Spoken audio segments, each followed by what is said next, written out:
자, 세무조정을 학습을 했으면 그 다음으로 넘어가는 게 소득처분인데요. 다시 자, 일단 법인세 이해하고 여러분들 세무조정의 이해는 반드시 숙달 이해를 충분히 하셔야지 다음 단계로 넘어갑니다. 세무조정이라는 말의 개념 그리고 어떻게 하는지 이런 부분들 모르면 다음 단계로 넘어가기가 힘듭니다. 그래서 혹시라도 법인세 처음 하면서 세무조정이라는 말 어떻게 하는지 개념이 아직 이해가 잘 안 된다. 그러면 다음 단계 진도 넘어가기 전에 몇 번 여러 번 반복해서 읽어보시면 되고요. 사실 처음 하는 분들이 회계라든가 세무 업무를 어려워하는 분들이 계신데 사실은 어느 과목보다도 회계라든가 세무 같은 경우에는 실생활하고 연결해서 생각하시면 되고 특히 세법 공부할 때는 회계랑 비교하면서 학습을 하시는데 아무리 어려운 내용이라도 독서 100편 의제연이라는 말이 있어요. 뭐요? 100번 정도 읽잖아요. 그러면 뜻이 저절로 이해가 될 겁니다. 100번 읽어 100번. 그러면 다 이해가 될 거고요. 자, 세무조정이 이해가 됐으면 그 다음에 꼭꼭꼭꼭 따라다니는 짝꿍이 뭐냐면 소득처분입니다. 아, 우리가 원천세를 할 때 원천세하고 같이 붙어 다니는 애가 있었죠. 누구죠? 4대 보험처럼 세무조정을 하게 되면 꼭 따라 붙는 애가 누구냐면 소득처분이에요. 자, 소득처분은 뭐냐? 처분이라는 말은 이미 회계상 들어봤던 내용하고 똑같아요. 자, 회사가 쭉 사업을 경영을 해가지고 당기순이익 나오고 그러면 주주총회를 통해가지고 뭘 하죠? 주주총회를 통해가지고 이익 처분을 합니다. 배당 잔치를 벌려보자 해서 배당금도 주고 상여금도 주고 뭐 등등등등 여러 가지 한단 말이에요. 즉 회사가 당기순이익이 나오면 주주총회를 통해 가지고 배당금도 주고 그다음에 이익증빙금도 적립하고 뭐 다른 데 별도 적립금 같은 것도 적립도 하고 등등등등 배당 또 여러 가지 이익 처분 같은 거 쭉 당기순이익을 쭉쭉쭉쭉 뿌려주는 것을 우리는 당기순이익 이익을 처분한다는 얘기를 우리는 회계상 배워왔어요. 이것과 똑같다는 얘기예요.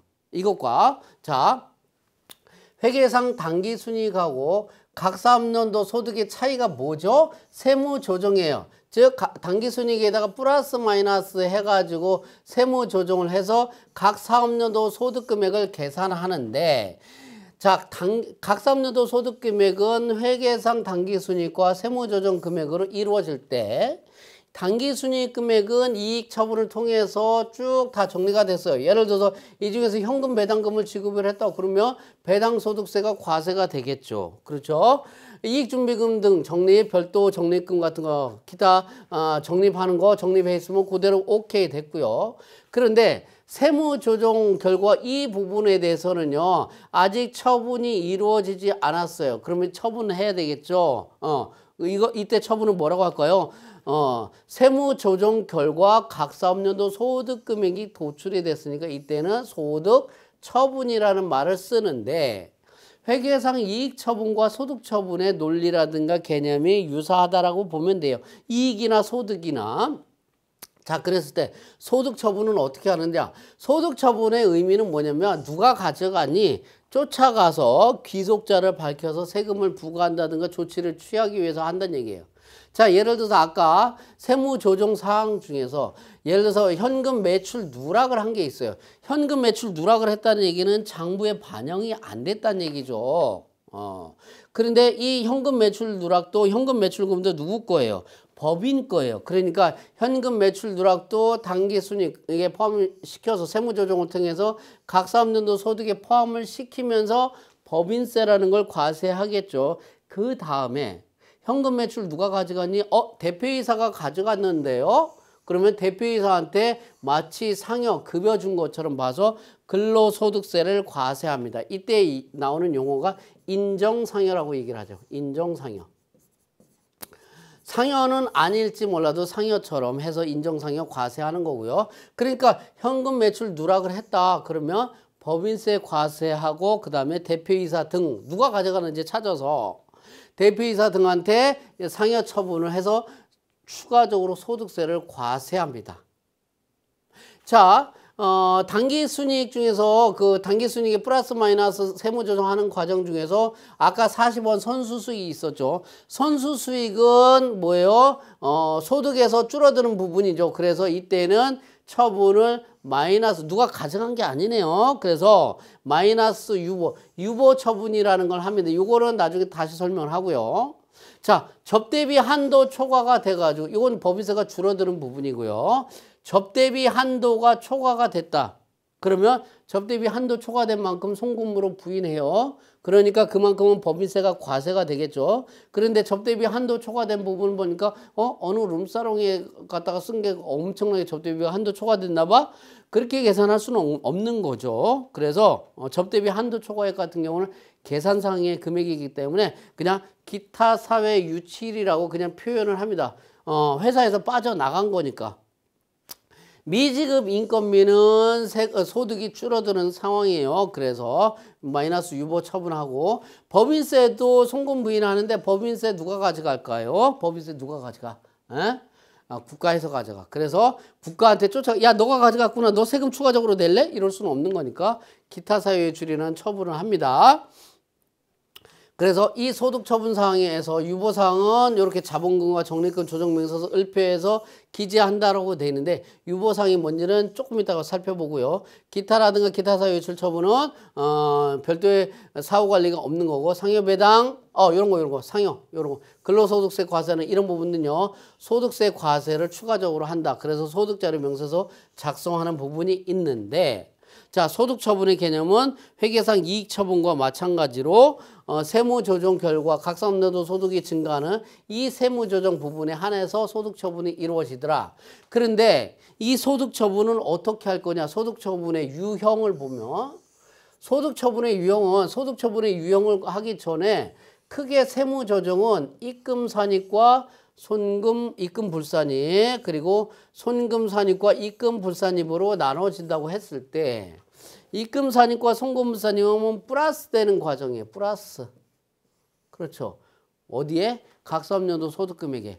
회사가 계산한 당기순이익에다가 각사업년도 소득금액 계산할 때 플러스 되는 과정이니까 입금산입과 손금불산입은 각사업년도 소득금액이 증가되는 유형이고 송금산입, 입금불산입. 송금산입을 해주니까 각사업년도 소득금액에서 줄어들죠.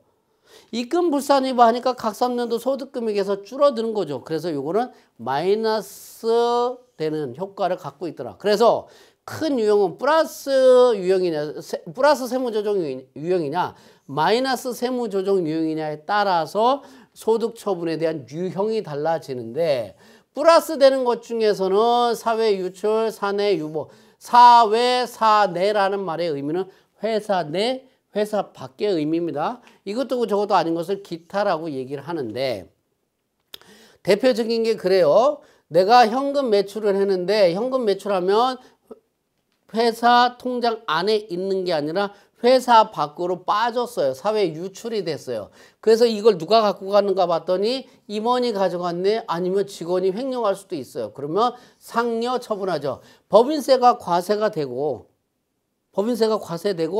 그 다음에 2차적 입금산입, 송금산입 하면서 법인세 과세되고 2차적으로 누가 가져가니 귀속자 확인해서 어떻게 근로소득 과세하겠다라는 얘기입니다. 이때 근로소득 과세하면서 상여라고 처분합니다. 소득처분의 이름을 상여라고 처분하는 겁니다. 그러면서 이 소득자들 임원이든 사용이든 누가 가져갔는지를 봐서 이 사람들은 근로소득세 내야 되죠. 가근세 내야 되죠. 가근세 소득금액이 지급된 걸로 보면 뭐예요? 법인은 그 회사 법인은 원천징수라는 걸 해줘야 되겠죠. 그런데 회사 밖으로 빠져나가는데 예를 들어서 매출 누락을 했는데 이게 주주가 가져가 버렸네? 그랬을 땐 주주한테는 상여 소득세라고 주주는 소득세 과세하지 않죠. 근로소득 임직은 그걸 월급 받는 사람이 아니니까 그때는 뭘로 할까? 배당 처분합니다. 배당. 그러면서 주주한테 배당 소득으로 과세가 돼요. 그러면서 법인은 원천징수 의무가 있는 거죠. 기타 사회 유출은 아까 얘기한 대로 뭐 접대비 한도 초과액이라든가 등등등 이런 부분들은 회사 밖으로 빠져나가서 사회 유출된 건 맞는데 누군가한테 과세하기가 어려운 부분 또는 이미 법인이라든가 사업자 등한테 귀속이 된 얘네들이 가져갔으면 이 법인이라든가 기타 개인 사업자 등이 소득에 이미 포함되어 있을 거다라는 얘기예요. 그래서 추가적으로 과세하지 않겠다라는 의미에서 사회 유출은 됐어요. 사회 유출은 되는데 기타 사회 유출이라고 표현을 합니다. 그 외에 대표자 친구가 가져갔네. 그러면 대표자 친구는요 기타 소득으로 과세를 할 거예요. 그래서 기타 처분을 하는 거고요. 마찬가지로 법인은 원천징수 의무가 나오겠죠. 자, 이런 부분이 있는데, 자, 입금산입, 송금불산입 하면서 사내유보, 회사 내에, 자, 사내유보라는 말은 회사 내에 남아있다라는 말의 의미입니다. 대표적인 게 뭐냐면 이게 있어요. 회계상 CO는 회계상이라고 표시할게요. 회계상 외상매출금을 나는 외상매출액을, 매출채권을 100원을 잡았어요. 100원을 잡았어요. 그런데 세법상 보니까 외상매출금은 100원이 아니라 150원이라고 가정을 할게요. 자, 회계상 CO, 회계상은 외상매출금 100원으로 계상을 했는데 세법상은 150원이라고 한다면 외상매출금이 누락이 됐죠. 그러면 외상매출금 누락한 만큼 50원만큼 외상매출 누락이니까 매출 누락이니까 어떻게? 각 3년도 소득에 포함해서 입금산입하겠죠. 입금산입하면 익산이라고 제가 얘기합니다. 지명이 아니고 입금산입을 약자로 제가 써놨어요. 입금산입하면서 그만큼 각 3년도 소득금액이 증가하죠. 증가하면서 법인세를 과세합니다. 법인세가 과세합니다. 입금산입 플러스 됐어요. 그런데 이게 어떤 유형일까? 플러스 됐는데 어떤 유형일까? 사회 밖으로 빠져나갔나요? 안 빠져나갔어요. 왜? 무슨 얘기냐면 회사 내에는 남아있는 거예요. 외상매출금 받을 금액으로 남아있어요. 그랬을 때는 이때는 유보 처분한다는 얘기인데, 유보 처분하는 게 뭐냐면 회사 장부상, 그러니까 회계상 금액은 100원인데 세무상의 금액은 얼마라고요? 150원 차이로. 자, 회계상 100원과 세무상 150원의 차이로 인해서 세무상의 자산이 증가해요. 순자산이 증가해요. 순자산은 뭐죠? 자산에서 부채를 뺀 자본. 순자산이 증가해요. 증가할 때 사내유보라고 처분해요. 그러니까 장부상 금액과 세무상 금액의 차이가 발생했다. 그랬을 때 증가되는 금액이다. 그러면 유보 처분합니다. 이렇게 하고요.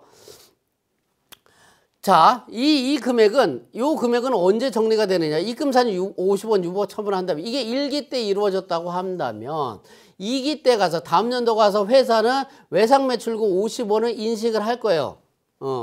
그런데 세법상으로 봤을 때는 너 1기 때 외상매출금 인식을 했어. 그러니까 회계상 수익자본은 50원은 입금산입 잡으면 안 돼. 그냥 놔두면 이중으로 이때도 1기 때도 잡히고 2기 때도 잡히니까 2기 때 와서는 입금불산입을 하겠죠. 입금불산입 하겠죠. 입금불산입 하니까 마이너스가 되겠죠. 그런데 입금불산입 하는 이 부분은 입금불산입, 송금산입은 마이너스 되는 부분이죠. 마이너스 되는 부분의 유형은 두 가지입니다. 사내유보, 회사 내에 남아있다. 물론 남아있는 게 마이너스적인 의미로 남아있다라는 얘기예요. 마이너스다는 얘기예요. 즉 뭐냐면 장부상 금액은, 회계상 장부상 금액은 2기 때 얼마였어요? 50원. 세무상 금액은 얼마였어요? 0원이에요. 장부상 금액과 세무상 금액 차이로 순자산이 감소되는 경우에는 마이너스 유보 처분을 합니다. 마이너스 유보 처분. 입금불산이 마이너스 유보 50원 합니다. 그래서 이때 유보했던 게 이때 마이너스 유보되면서 서로 상계가 돼서 없어집니다. 최종적으로 50원만큼 과세되는 건 맞으니까. 그래서 결론적으로 입금산입, 송금불산입에서 플러스 되는 소득금액이 증가되는 과정 중에서 그 중에서 사회 유출된 게 아니고 누군가 어떤 놈이 가져간 게 아니라면 회사 내에 남아있을 거다. 그래서 사내 유보라고 하고요. 이게 순자산이 증가하면 유보, 순자산이 감소하는 상황이라면 마이너스 유보 하는데 이 유보와 마이너스 유보는 서로 언젠가 만나서 상쇄가 돼야 돼요. 상쇄가. 유보는 언젠가 마이너스 유보 만나서 상쇄가 돼야 되고요. 마이너스 유보가 있다면 언젠가 유보를 만나서 상쇄가 돼야 돼요. 없어져야 돼요. 그러려면 계속해서 관리를 해줘야 되겠죠. 그래서 유보 처분되는 유보 또는 마이너스 유보, 이렇게 마이너스 유보라고 되어 있는데 실무상은 그냥 다 유보라고 해요. 이 유보는 유보 또는 마이너스 유보. 이 부분은 자본금과 적립금 조정명세서라는 서식이 별도로 또 있어요. 여기에다가 기재 관리를 하면서 사후 관리를 계속 해주는 겁니다. 자, 이렇게 되는 거고요. 자, 그러면 제가 입금산이 송금물산이 플러스 되는 부분하고 송금산이 입금물산이 되는 마이너스 부분에 대한 사회 유출, 사내 유보, 마이너스 사내 유보까지 설명 다 했어요. 그랬을 때 소득 처분을 어떻게 하는지 잘 모르겠다. 여러분들 이 표를 놓고 딱 보면 알아요. 플러스 되는 거야. 그럼 플러스 되는 거는 유출이 되거나 유보가 되거나, 마이너스 되는 거는 유출, 소득 금액이 감소한다 그러면 마이너스라는 개념은 없겠죠. 아니, 마이너스가 아니라 유출, 마이너스, 송금산이 입금물산이 많은 소득 금액에 마이너스 되는 효과라면 유출이라는 개념이 안 나오겠죠. 그러면 사내 유보일 겁니다. 그 다음에 기타라는 처분은 뭐냐면 요거 기타는요, 요 기타 소득하고는 다른 개념이에요. 이 기타 소득은 대표적으로 그냥 예를 들면 대표이사의 친구가 가져갔다 막 이랬을 때는 대표이사 친구는 임원도 아니야. 그래서 근로소득 과세도 안 돼. 주주도 아니야. 배동소득으로 과세도 아니야. 어떻게 사업소득으로 구성되는 것도 아니야. 그러면 기타 소득으로 과세를 하는 이 부분하고 요거하고 다른 게 뭐냐면, 예를 들어서 대표적인 게 이런 게 있어요. 자, 뭐냐면 뭐 예를 들어서 이런 거 볼까요? 자기주식 처분이익이라고 할까? 자기주식 처분이익이라고 한다면 회계상의 자기주식 처분이익은 당기순이익에는 포함하지 않습니다. 자기주식 처분이익은 이 자기주식 처분이익 같은 경우 당기순이익에 포함하지 않고 이익잉여금 처분계서서 이익잉여금 속에 그냥 포함을 시킨다. 이 이익잉여금에 포함을 시킨다는 얘기는 뭐냐면 손익계산서에 반영을 하지 않는다는 의미입니다. 손익계산서에 반영하지 않고 재무상태표 이익잉여금으로 바로 반영하는 건데, 그러면 세법상으로 따질 때는 자기주식 처분이익은 이익이 맞아요. 수익이 맞아요. 그런데 세법상으로는 당기순이익에 잡아놓지 않았어요. 세법상 각 사업년도 소득금액을 계산할 때는 회계상 당기순이익을 끌고 와서, 회계상 손익계산서상의 당기순이익, 손익계산서의 당기순이익을 끌고 와서 계산을 하는데 손익계산서에 반영을 안 한단 말이에요. 그러면 당기순이익에 빠져 있겠죠. 그러니까 당연히 입금산입하는 건 맞아요. 입금산입, 회계상 손익계산서 당기순이익에 이 부분이 빠져 있으니까 플러스 해주는 거 맞아요. 입금산입 또는 송금물산입이 맞아요. 입금산입 플러스 되는데, 그러면 자기주식 처분해가지고 이 수익이 생긴 거, 이 수익 생긴 것을 그러면 누가 가져가니? 사회유출? 아니에요. 사회유출 아니에요. 그러면 회사 내 외상매출금처럼 남아있니?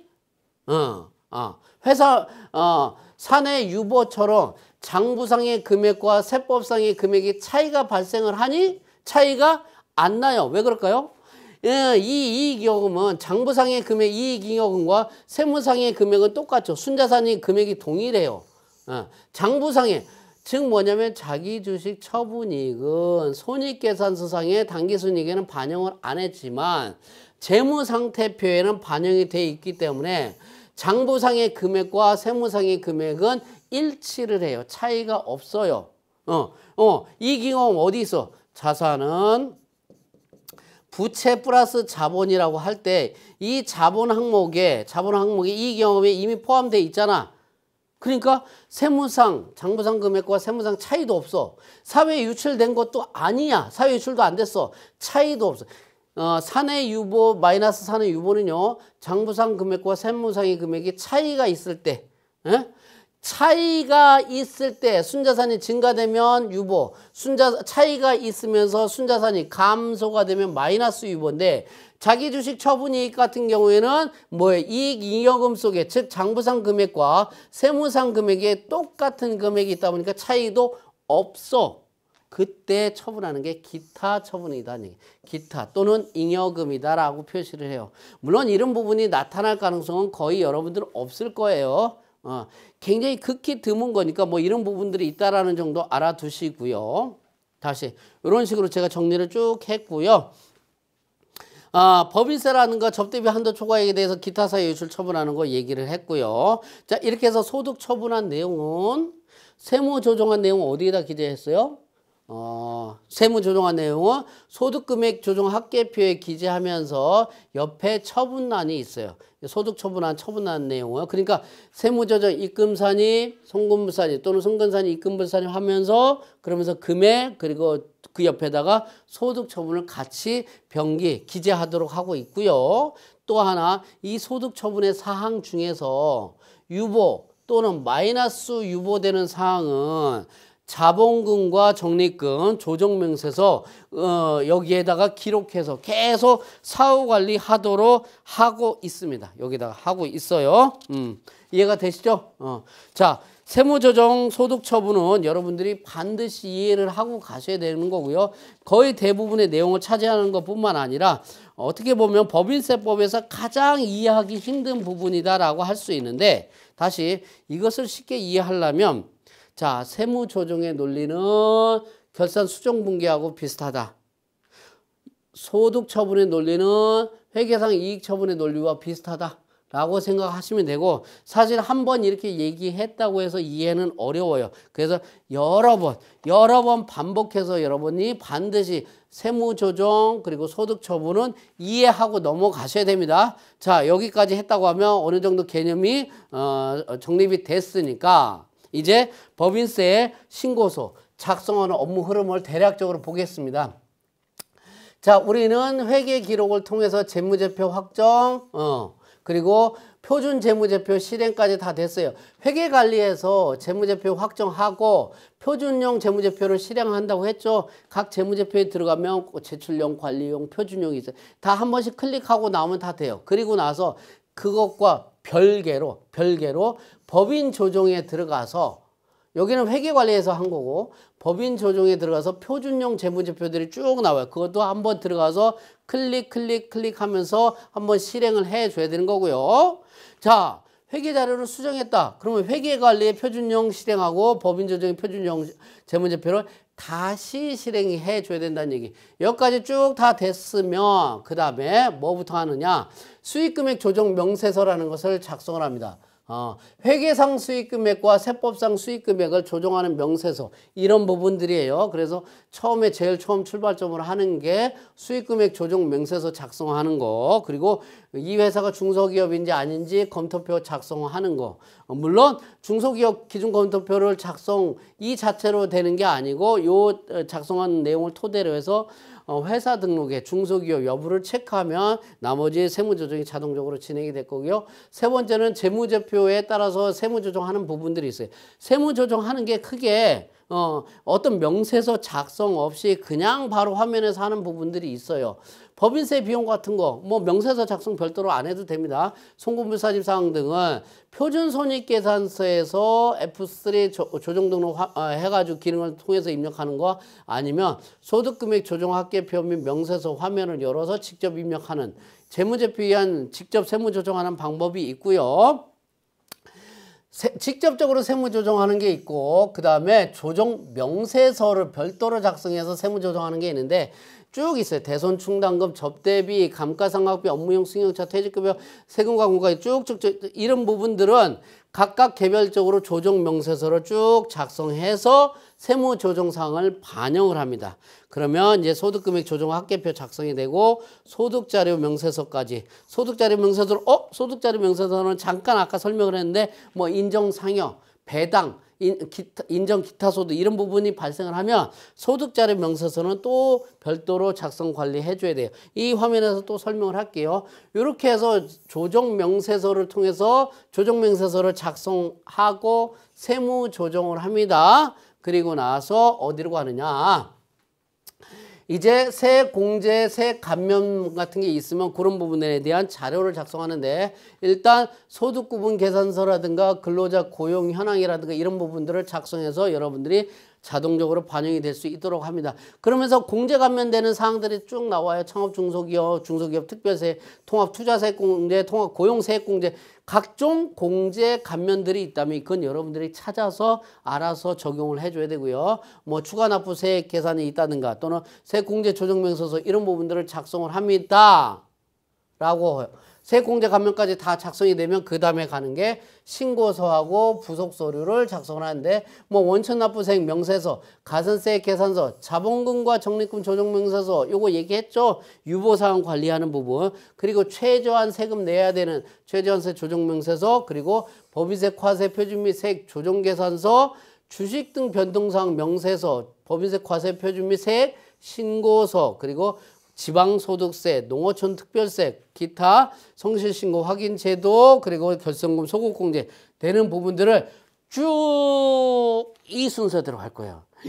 굉장히 많은 것 같은데 그러다 보니까 여러분들이 뭐냐면 회계도 어쩌어쩌 해서 했는데 법인세 조정하고 뭐하고 법인세 신고서 작성은 난 하나도 안 해봤는데요. 이렇게 지레짐작 겁먹는 사람들이 있어요. 왜 그런가 봤더니 일단 복잡해. 생각하기도 싫어. 세무조정부터 이해가 안 돼. 막 그래가지고 지레짐작 겁먹고 또 내용이 너무 방대하다 보니까 어떤 순서로 해야 될지 막 길 잃어버릴 것 같아. 막 그래서 겁나 하는 사람이 있는데 걱정할 필요 없고 일단 세무조정 소득처분에 대한 이해를 충분히 하고 그리고 이 업무 흐름을 쭉 파악을 하고 있다가 제가 여러분들 보고 계신 책자대로 그냥 그대로 순서대로 그리고 제가 강의하는 순서대로 그 순서대로 쭉쭉쭉쭉 따라오면 됩니다. 물론 몇 가지 뭐 아까 본 이런 부분들은 순서가 틀려도 상관없어요. 어떤 분은 뭐 재무제표 위한 세무조정을 먼저 하고 수익금액 조정면서 나중에 한다. 뭐 이렇게 하는 부분들이 있는데